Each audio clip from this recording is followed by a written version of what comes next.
भैया ना तो हमारे प्री बोर्ड के अंदर मार्क्स आए, ना क्लास 11th के अंदर न्यूमेरिकल से हमें डर लगता है और मल्टीपल स्ट्रेटेजी वीडियोस हम ऑलरेडी देख चुके हैं, पर बस हमारा टाइम ही बीत रहा है। प्रिपरेशन तो अभी ऑलमोस्ट हमारी जीरो ही है। तो लगभग सेम ही सिचुएशन में मैं था जब मेरे बोर्ड के एग्जाम्स थे। इनफैक्ट हर साल काफी सारे बच्चे सेम ही सिचुएशन के अंदर होते हैं। मैंने जब अपना प्री बोर्ड का एग्जाम दिया था तो मेरे वहाँ पर 32 मार्क्स आए थे। वहीं हमारे पास थोड़ा सा गैप था 20 से 25 दिन का प्री बोर्ड से लेकर के बोर्ड के बीच में, तो वहाँ पर काफी स्ट्रेटेजिकली स्टडी करने की वजह से मेरे बोर्ड्स में फिजिक्स के अंदर 64 मार्क्स आए थे 70 में से। और जो इंपॉर्टेंट क्वेश्चंस, जो न्यूमेरिकल्स और जो स्ट्रेटजीज मैंने यूज करी थी वही यार मैंने लास्ट ईयर काफी सारे बच्चों को बताई वीडियो में। और काफी सारे बच्चे ऐसे थे जिन्होंने अगेन 10 से 15 दिन पहले लगभग सारे के सारे ब्लैंक थे, और उन स्ट्रेटजीज और उन इंपॉर्टेंट क्वेश्चंस और न्यूमेरिकल को करने की वजह से उनके काफी बढ़िया मार्क्स बोर्ड्स के अंदर आए थे। तो यार इससे एक बात तो बिल्कुल क्लियर है कि इस बात से फर्क नहीं पड़ता कि आपके क्लास 11 के अंदर कितने मार्क्स आए थे, आपके प्री बोर्ड के अंदर कितने मार्क्स आए थे, या फिर आपकी अभी तक की प्रिपरेशन कितनी है। फर्क इस बात से पड़ता है कि क्या अब आप 10 घंटे रोज पढ़ने के लिए तैयार हैं या फिर नहीं। अगर हाँ, तो आपको ये वीडियो लास्ट तक देखना है, क्योंकि इस वीडियो के अंदर I promise you by the end आपके जितने भी डाउट्स हैं वो सभी के सभी क्लियर हो जाएंगे। प्लस साथ ही साथ आपको क्लियर रोड मैप मिल जाएगा जिसको फॉलो करके आपके बोर्ड्स के अंदर 100 में से 90+ मार्क्स इजीली आ सकते हैं। Now since your time is very precious these days, तो यार सीधा पॉइंट पर आते हैं। आपके पास लगभग अभी 14 दिन का टाइम बाकी है, क्योंकि 17 को आपका फर्स्ट एग्जाम है फिजिकल एजुकेशन का। अब यार आपको रोज 10 घंटे की स्टडी करनी है, जिसमें से 4 घंटे आप फिजिक्स को दे रहे होगे, 3 घंटे मैथमेटिक्स को और 3 ही घंटे केमिस्ट्री को। अब यहाँ पर फिजिक्स को 1 घंटा एक्स्ट्रा इसलिए देना है क्योंकि फिजिक्स के अंदर हमारे पास सिर्फ 3 ही दिन की छुट्टी है, वहीं हमारे पास केमिस्ट्री में 5 दिन का समय होगा और मैथ्स के अंदर तो हमारे पास 8 दिन का समय रहेगा। ठीक है जी। तो अब बात कर लेते हैं यार उस 4 घंटे के अंदर हमें क्या क्या करना है। तो सबसे पहले यार हमें उन 4 घंटों को 4 पार्ट्स में बाइफरकेट कर देना। सबसे पहले घंटे के अंदर हम क्या करेंगे, हमें उस पहले घंटे के अंदर 1 शॉट वीडियोस देखनी है। कौन सी देखनी है, कहां से देखनी है, वो मैं अभी बता रहा हूँ, उसका वेट करो। बट फर्स्ट आवर के अंदर हम अपनी एक 1 शॉट वीडियो देख रहे होंगे। सेकंड वाले घंटे के अंदर हमें क्या करना है, जो भी इंपॉर्टेंट टॉपिक्स मैं आपको भी हर चैप्टर के बताने वाला हूँ, उन इंपॉर्टेंट टॉपिक्स को आपको लिख कर प्रैक्टिस करना है। एक बात का ध्यान रखना है, जितना ज्यादा आप लिखोगे यहाँ पर उतने ज्यादा नंबर वहां पर बोर्ड में आपके आ रहे होंगे। थर्ड यार हमारे को 45 मिनट्स का एक स्लॉट बनाना है, जिसके अंदर हर चैप्टर की जो मैं इंपॉर्टेंट डेरिवेशन आपको बताने वाला हूँ उसकी भी हमें लिख करके प्रैक्टिस करनी है। और लास्ट 1 आवर 50 मिनट्स के अंदर हमें अपने डर का सामना करना है, दैट इज हमें अपने न्यूमेरिकल्स की प्रैक्टिस करनी है। एनसीईआरटी के सभी न्यूमेरिकल्स आपको नहीं करने हैं। अभी आपको बता दूंगा बैक एक्सरसाइज के कौन से मोस्ट इंपॉर्टेंट क्वेश्चंस हैं जो आपको लगाने हैं, और एग्जांपल से भी सिमिलरली आपको बता दिए जाएंगे कौन से क्वेश्चंस आपको करने हैं। तो जितने क्वेश्चंस बोलूंगा यार उतने कर लेना, बट यार उतनों को छोड़कर नहीं जाना है, क्योंकि आपको एक चीज समझनी पड़ेगी कि सीबीएसई बोर्ड जो है लास्ट 2-3 साल के अंदर फिजिक्स के जो पेपर है उसको काफी ज्यादा कंसेप्चुअली हाई बना रहा है। वहां पर काफी ज्यादा न्यूमेरिकल का वेटेज भी बढ़ गया है। तो ऐसा मत करना है कि आप न्यूमेरिकल का जो पोर्शन है उसे छोड़ के चले गए, क्योंकि आपको बहुत ज्यादा रिग्रेट होगा, क्योंकि न्यूमेरिकल्स का जो पोर्शन है वो काफी ज्यादा नंबर्स में पूछा जा रहा है। ठीक है जी। तो अब बात करते हैं 1 शॉट कहां से देखना है आपको। तो यहाँ पर आपको 3 नोटबुक सबसे पहले बना लेनी है। उसके अंदर फर्स्ट नोटबुक के अंदर आपको 1 शॉट वीडियो करनी है। 1 शॉट कहां से देखना है आपको, 1 शॉट आपको हमने यहाँ पर सारे के सारे जो चैप्टर्स हैं उनके 1 शॉट हमने यहाँ पर अपलोड कर दिए। लगभग 10 घंटे के अंदर हमने पूरी की पूरी फिजिक्स को न्यू एनसीईआरटी सिलेबस के अकॉर्डिंग आपको यहाँ पर पढ़ाया है। उन 10 घंटों को आप जाकर के देख सकते हो। उन 1 शॉट के अंदर आपको एक चैप्टर को 45 से 50 मिनट के अंदर हमने कंप्लीट कराया। कुछ चैप्टर तो यार आधे घंटे 20 मिनट में भी कंप्लीट हो रहे हैं, और उसके अंदर यार सभी कुछ कवर कराया, कुछ भी छोड़ा नहीं है। तो उनको जाकर के आप देख सकते हो। अगर आपको लगता है यार कहीं और से आपको बेटर समझ आता है तो प्लीज यार वहां से देख लो, कोई भी रिस्ट्रिक्शन नहीं है। बस इस चीज का ध्यान रखना है कि 1 घंटे के अंदर अब हमें अपने एक चैप्टर को कंप्लीट करना ही होगा। ठीक है जी। दूसरी बात ये, जब भी हम 1 शॉट वीडियो देख रहे होंगे तो यार हमें खाली नहीं बैठना, हमें वहां पर उसके जो इंपॉर्टेंट टॉपिक्स हो या फिर कुछ की पॉइंट्स हो वहां पर हमें उसके साथ साथ लिखते रहना है। जितना ज्यादा यार हमारे हाथ को याद होगा उतना तो बढ़िया रहेगा, और अपने ही जब लिखे हुए नोट्स की आप जब रीड करोगे ना तो उसकी बात आपको अलग ही नजर आएगी। ठीक है जी। उसी फर्स्ट वाली नोटबुक के अंदर आपको क्या करना है, सबसे पहले आपने 1 शॉट के नोट्स बना लिए। उसके बाद जो इंपॉर्टेंट टॉपिक्स मैं बताऊंगा उनको यार आपको अच्छे से लिखना है, उनकी आपको प्रैक्टिस बहुत बढ़िया तरीके से करनी है। उसी नोटबुक के अंदर आप उनको लिखना है। फिर जो दूसरी नोटबुक आप बनाओगे उस नोटबुक के अंदर आपको डेरिवेशंस की प्रैक्टिस करनी है। हमने क्या किया है, हमने एक पीडीएफ आपकी पूरी बना दी है जिसके अंदर आपके सभी के सभी चैप्टर्स की सारी डेरिवेशंस हैंड रिटन आपको दे दी है। इसके स्टार्टिंग में आपको इंडेक्स मिल जाएगा। ये भी बता दिया है कि एक पर्टिकुलर डेरिवेशन जो है वो कितनी बार आपके बोर्ड में पूछी गई है। ये आपको लास्ट के 3 दिन में काम आएगा। एक तो आप चेक कर सकते हो यार आपकी कोई डेरिवेशन छूटी तो नहीं है, जो भी आप करते जाओ उसके ऊपर टिक लगा लो। उसकी प्रैक्टिस 2 से 3 बार आपको करनी है। प्लस आपको ये भी आइडिया लग जाएगा कौन सी डेरिवेशन कितनी ज्यादा इंपॉर्टेंट है। ठीक है जी। तो इस पीडीएफ के अंदर आपको सारी की सारी डेरिवेशंस मिल जाएंगी, इसको डाउनलोड कर लेना। बट एक चीज का आपको ध्यान रखना है, आपको लिख करके ही डेरिवेशंस की प्रैक्टिस करनी है। इसको रीड करके मत चले जाना, फिर वहां पर जाके आपसे क्वेश्चन वहां पर नहीं होने वाला। ठीक है जी। थर्ड जो हमारी नोटबुक बनेगी वो बनेगी न्यूमेरिकल्स की, जहां पर आपको 1 घंटा 15 मिनट जो मैंने आपको कहा कि आपको न्यूमेरिकल्स की प्रैक्टिस करनी है। तो यार इसके भी हम आपको पीडीएफ दे देंगे, जिसके अंदर आपके एनसीईआरटी के जो मोस्ट इंपॉर्टेंट एग्जांपल्स हैं प्लस एनसीईआरटी के बैक एक्सरसाइज के जो मोस्ट इंपॉर्टेंट क्वेश्चंस हैं वो आपको इस पीडीएफ के अंदर मिल रहे होंगे। बहुत ही यार लिमिटेड सेट ऑफ क्वेश्चंस दूंगा, बट प्लीज यार एटलीस्ट उन क्वेश्चंस को आपको अच्छे से करके जाना है। उन क्वेश्चंस को कर लोगे आपका पूरा जो चैप्टर है वो लगभग रिवाइज हो जाएगा। प्लस आपका जो मोस्ट इंपॉर्टेंट पार्ट है वो आपका बढ़िया तरीके से रिवाइज हो जाएगा।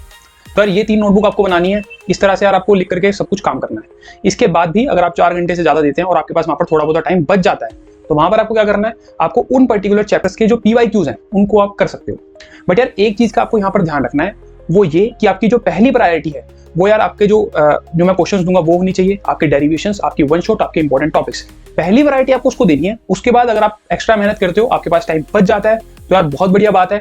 उस एक्स्ट्रा टाइम के अंदर आपको जो है इन जो चैप्टर्स हैं इनके PYQs जो है सॉल्व करने हैं। ठीक है जी। तो यार अब आते हैं नेक्स्ट मोस्ट इंपॉर्टेंट बात पर कि भैया कहाँ से स्टार्ट करना है, किस चैप्टर को सबसे ज्यादा प्रायोरिटी देनी है और किस चैप्टर को बाद में करना है, प्लस कौन कौन से इंपॉर्टेंट टॉपिक्स हैं जो इन चैप्टर से हमें करने हैं। तो सबसे पहले बात कर लेते हैं प्रायोरिटी टेबल की। तो यहाँ पर आप देख सकते हो हमने यहाँ पर आपको सभी के सभी चैप्टर्स को प्रायोरिटी ऑर्डर में लगा के दे दिया। तो यहाँ पर सबसे पहले आपको मॉडर्न फिजिक्स वाले चैप्टर्स को जो है कंप्लीट करना है। चैप्टर 11, 12 और 13 dual nature of radiation and matter, atoms और न्यूक्लियर, इन 3 चैप्टर्स को आपको सबसे पहले कंप्लीट करना है। उसके बाद आपको करना है सेमीकंडक्टर, और देन फिर आपकी जो है ऑप्टिक्स वाली यूनिट आ जाती है, रे ऑप्टिक्स है, वेव ऑप्टिक्स है। उसके बाद आप करोगे EM बेस।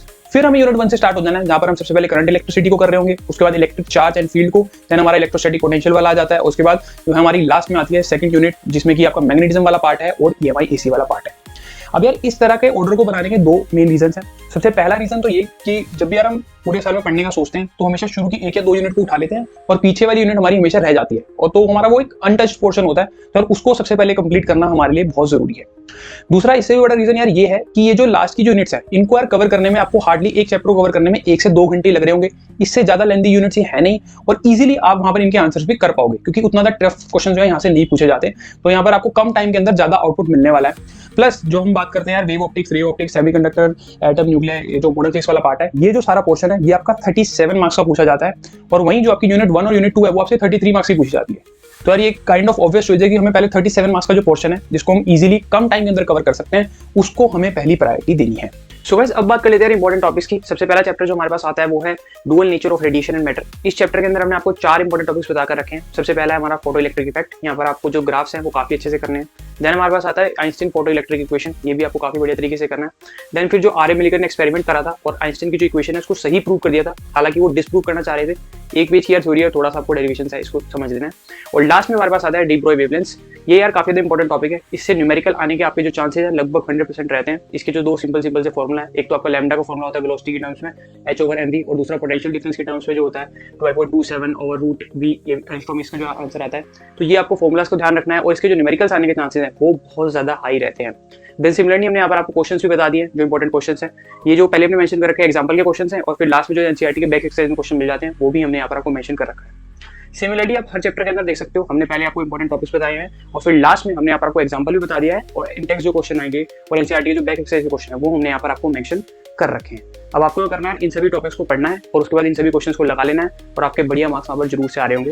आप यहाँ पर देख सकते हो हमने कुछ चैप्टर्स के अंदर काफी ज्यादा टॉपिक्स में डी मेंशन कर रखा है। जब आप पीछे देखोगे यूनिट 1-2 में तो काफी सारे टॉपिक्स के अंदर हमने आपको डी मेंशन कर रखा है। तो यार डी का मतलब है डेरिवेशन। इन जो टॉपिक्स में है, इन टॉपिक्स के अंदर आपकी जो डेरिवेशंस हैं वो बहुत ज्यादा इंपॉर्टेंट है। हालांकि हमने डेरिवेशन की अलग से वीडियो भी आपको बनाकर दे दी है, स्टिल हमने यहाँ पर इंपॉर्टेंट टॉपिक्स के अंदर मेंशन कर दिया है कि इन टॉपिक्स की आपको डेरिवेशन छोड़कर बिल्कुल भी नहीं जानी है। और इसकी जो कंप्लीट पीडीएफ है वो यार आपको डिस्क्रिप्शन के अंदर मिल जाएगी। बाकी एक सेपरेट वीडियो के अंदर मैंने इन सभी टॉपिक्स को एक्सप्लेन कर रखा है कि किस टॉपिक से आपसे किस तरह के सवाल पूछे जाएंगे। ये सब चीज जो है मैंने एक सेपरेट वीडियो में एक्सप्लेन कर रखी है, उसको अगर आप देखना चाहो तो बिल्कुल देख सकते हो। उसका जो लिंक है वो आपको डिस्क्रिप्शन के अंदर मिल जाएगा।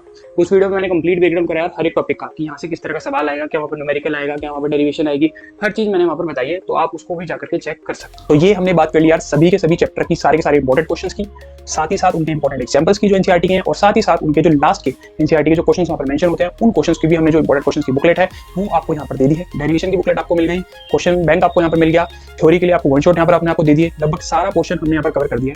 अब आप जो यहाँ पर 3 नोटबुक बनाने वाले हो उसका यूजर आपको बता देता हूँ। जब आप अपना फिजिकल एजुकेशन का पेपर देकर के आओगे आपको अपनी डेरिवेशन वाली नोटबुक उठानी है। सबसे पहले उसके अंदर से डेरिवेशन रिवाइज कर लेंगे। जब डेरिवेशन आपकी राइटिंग के अंदर खुद से लिखी होगी तो यार वहाँ पर आप अच्छे से उसको रिवाइज करोगे, आपको ज्यादा रिटेन रहेगा बजाय कि किसी और की राइटिंग को पढ़ने की।